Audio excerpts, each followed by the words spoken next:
Para mí es un verdadero placer presentar al abogado Bob Macaulay, el cual no solamente hoy nos va a exponer algunas de las medidas que estos espías han violado las leyes de los Estados Unidos, cuán perjudicial ha sido para la seguridad de este país, sino Bob Macaulay también, que tiene una maestría en historia en la Universidad de Gainesville, es un profundo conocedor de la historia de América Latina. Lo hemos visto como analista político en los programas de la televisión local, en los programas de radio. Y para mí es un profundo honor presentar a mi amigo Bob Macaulay.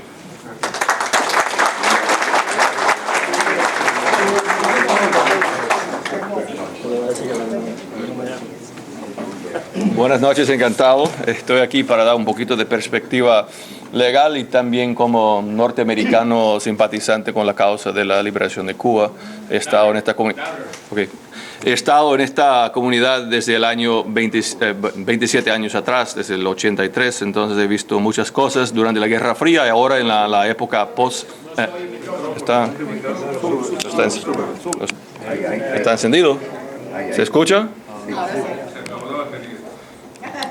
Bueno,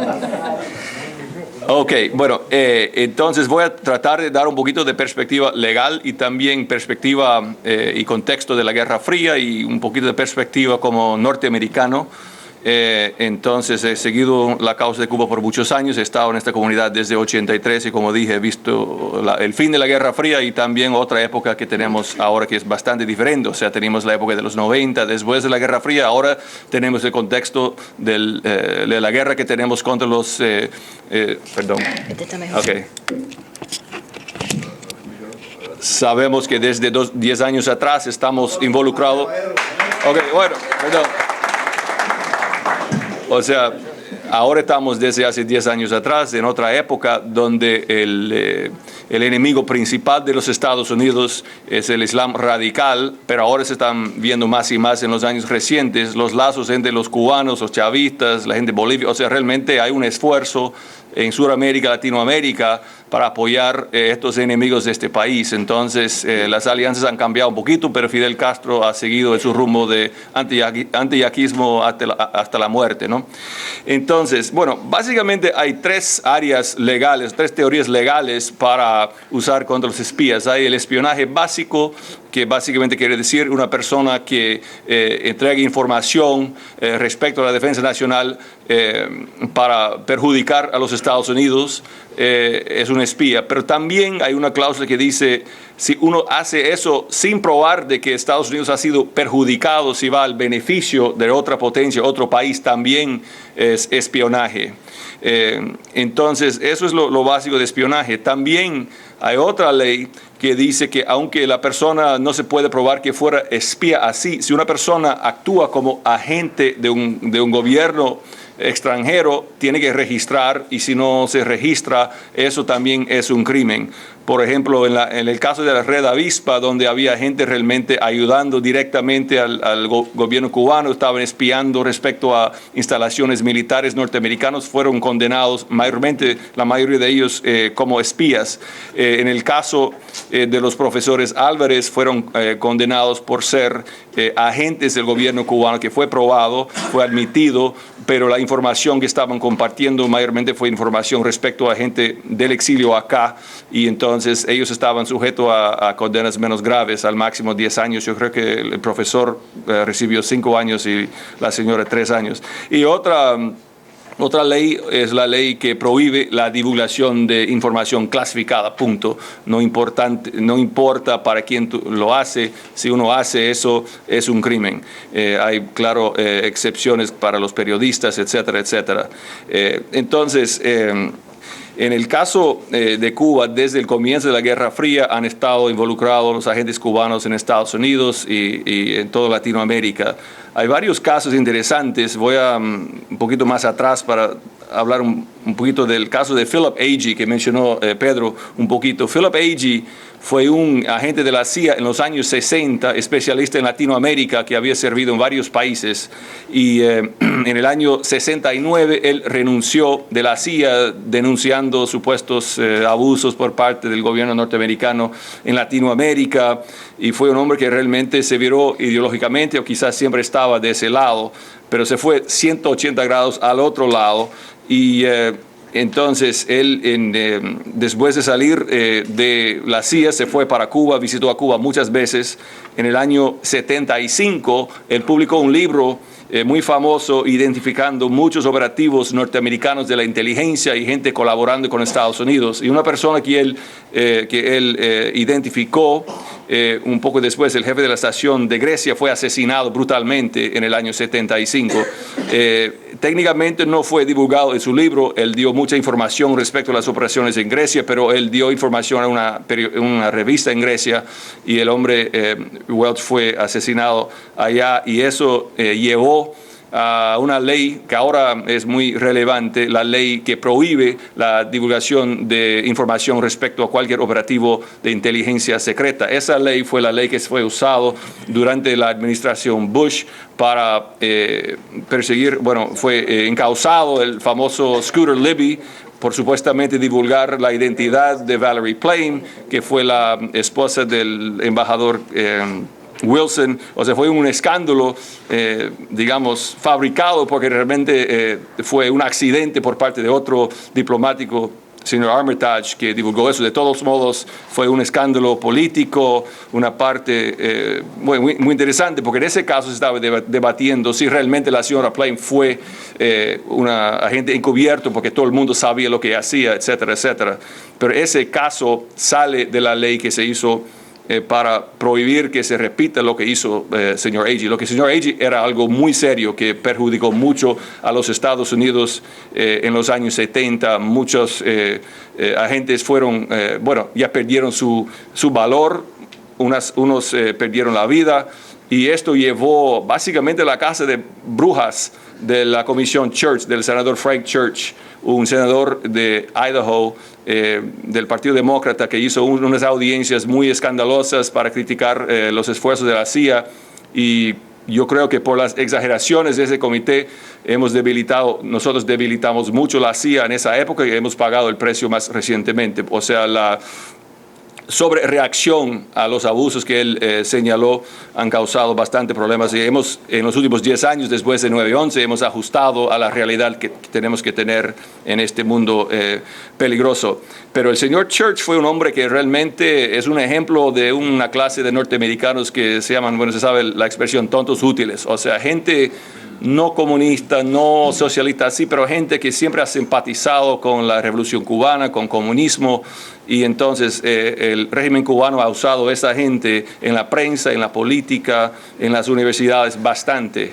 Entonces, el señor Agee era una persona muy, querida en esos círculos, y fue interesante que él siempre tenía un vínculo cubano. Él incluso él perdió su pasaporte por sus atropellos contra Estados Unidos. Nunca fue encausado, porque él sabía tanta información. La amenaza fue de si él fuera amenazado con la cárcel, iba a denunciar más personas y divulgar más información. Entonces, básicamente, el gobierno lo dejó en paz, pero de todos modos le negó su pasaporte, renovación de su pasaporte en el año 87, precisamente porque estaba en la nómina de la inteligencia cubana, según el gobierno norteamericano.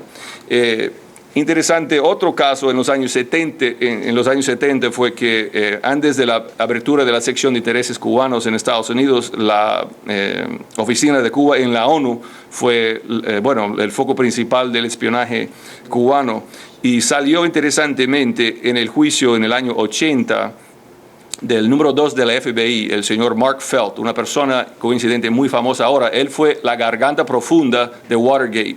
El señor Woodward, el periodista, recién divulgó de que fue ese hombre que le había filtrado la información de Watergate. De todos modos, el señor Felt fue encausado, amenazado con la prisión por haber autorizado invasiones de oficinas de la gente del Weatherman sin autorización legal, sin search warrant. Entonces, en ese juicio fue divulgado de que realmente los Weathermen estaban recibiendo bastante instrucción, ayuda por parte de los cubanos en la ONU. Interesantemente, fue divulgado específicamente de que Bernardine Dohrn, la esposa de Bill Ayers, el controversial hombre de Chicago, ex posible amigo del presidente. O sea, Bernardine Dohrn pasó bastante tiempo en Cuba, incluso reuniéndose con el Vietcong en los años 60. Interesante cómo se está conectado, pero en cualquier cosa de la Guerra Fría, los cubanos estaban muy al frente a la causa comunista soviética. Entonces, bueno, en los años 70 fue cuando comenzó el señor Myers a espiar por Cuba. Él recién fue arrestado, pero su espionaje comenzó en el año 78. Fue un alto funcionario del gobierno, del gobierno norteamericano, en el Departamento de Estado, especialista en Europa, pero él tenía acceso a la materia en todo lo clasificado, él tenía acceso a lo que estaba pasando en todo el mundo que él compartía con el gobierno cubano. Entonces, y él fue otra persona motivada realmente por ideología. En Estados Unidos, yo me acuerdo desde el año 68, cuando empezaba a leer periódicos y estudiar los temas, y mi papá era profesor, yo me acuerdo del ambiente académico. La revolución cubana estaba muy, muy popular. O sea, el romance de Fidel Castro, la justicia social, o sea, esa historia, ese narrativo fue muy bien recibido en muchos sectores en los Estados Unidos, y siempre ha sido una gran ventaja para el gobierno cubano, porque hay pocos casos donde están realmente pagando dinero a gente, han aprovechado de gente ya predispuesto ideológicamente a apoyar la revolución. El señor Myers fue un bisnieto de Alexander Graham Bell, el inventor del teléfono, de una familia muy rica, muy prestigiosa en Washington. Tenía su yate, tenía todo. O sea, fue un hombre que se enamoró con la revolución cubana y decía tantas tonterías. Es increíble ver lo que dijo en su diario. Entonces él fue otra persona de ese nivel, pero fue muy serio lo que él hizo, porque, como dije, por 30 años en el Departamento de Estado él tenía acceso a toda la información clasificada. Ana Belén Montes es otro caso, una hija de médico militar norteamericano, puertorriqueña, una persona bien educada en Johns Hopkins. Ella fue una persona otra vez, motivada por razones ideológicas, y ella hizo gran daño a este país, y también fue directamente cómplice en el asesinato de un soldado de Fuerzas Especiales norteamericanas en El Salvador. Ella dio información a la FMLN en los años 80, y después de ella dar esa información, ella había visitado la base allá, hubo un ataque y murió este norteamericano. Ella fue condenada a 25 años de prisión, pero bajo la ley de espionaje, la pena de muerte se puede aplicar primero en tiempo de guerra, cuando uno está ayudando al enemigo, pero también si uno divulga la identidad de un operativo encubierto y resulta en la muerte, entonces también se puede aplicar la pena de muerte. De todos modos, por razones prácticas, el gobierno norteamericano hizo acuerdo y la metió a la cárcel por 25 años. Entonces, es interesante, yo realmente no veo ningún caso de los grandes espías donde hay gente buscando dinero principalmente. Por otra parte, en el caso de los rusos, en los últimos años de la Guerra Fría y después de la Guerra Fría con el gobierno ruso, habían dos casos muy importantes de Aldrich Ames de la CIA y Robert Hansen de la FBI, ambos hombres que parece que no tenían ninguna motivación ideológica, estaban por razones de dinero, no sé qué, estaban vendiendo secretos a los rusos, que también resultaron en la muerte de algunos agentes en Rusia que estaban cooperando con nosotros. Ambos están con cadena perpetua, no han recibido pena de muerte porque, el gobierno aparentemente no quiso aplicar eso, ya que ellos fueron arrestados después del fin de la Guerra Fría, cuando las relaciones con los rusos estaban mejores. Y los casos de los académicos como el señor Álvarez, la señora Álvarez, y también han habido siempre muchos profesores de ese índole que los profesores, yo conozco bien la academia y muchos idealistas, y el mensaje de la Revolución Cubana fue una cosa que siempre era algo que, no sé, pero la gente muy inteligente no podía pensar lógicamente. Yo pasé también 3 años en Harvard, desde 80 hasta 83, me asombró la cantidad de tontos útiles allá, gente que realmente cuando venía Daniel Ortega, cuando venía cualquier, entre comillas, tercermundista, estaban ahí para aplaudir, cuando vino Adolfo Calero para hablar del otro lado, lo tiraron tomates, o sea, fue algo espantoso. Y dando un poquito de perspectiva ahora, como yo pasé esos años allá, yo estaba pasando un poquito antes del presidente actual, ¿no? Con los mismos profesores, la misma mentalidad convencional había allá y realmente la manera de pensar el mundo era una cosa que yo estoy viendo mucho en esta administración actual. Realmente, ojalá que, yo creo que están aprendiendo bastante respecto al peligro del Islam radical, de los terroristas, porque realmente saben que cualquier ataque terrorista en este país va básicamente a eliminar su agenda socialdemócrata doméstica. O sea, realmente están tomando medidas muy duras contra el enemigo, desde los cohetes en Pakistán hasta mantener Guantánamo abierto y todo. Pero por otra parte, respecto a Chávez, Evo Morales, Fidel Castro, yo no veo...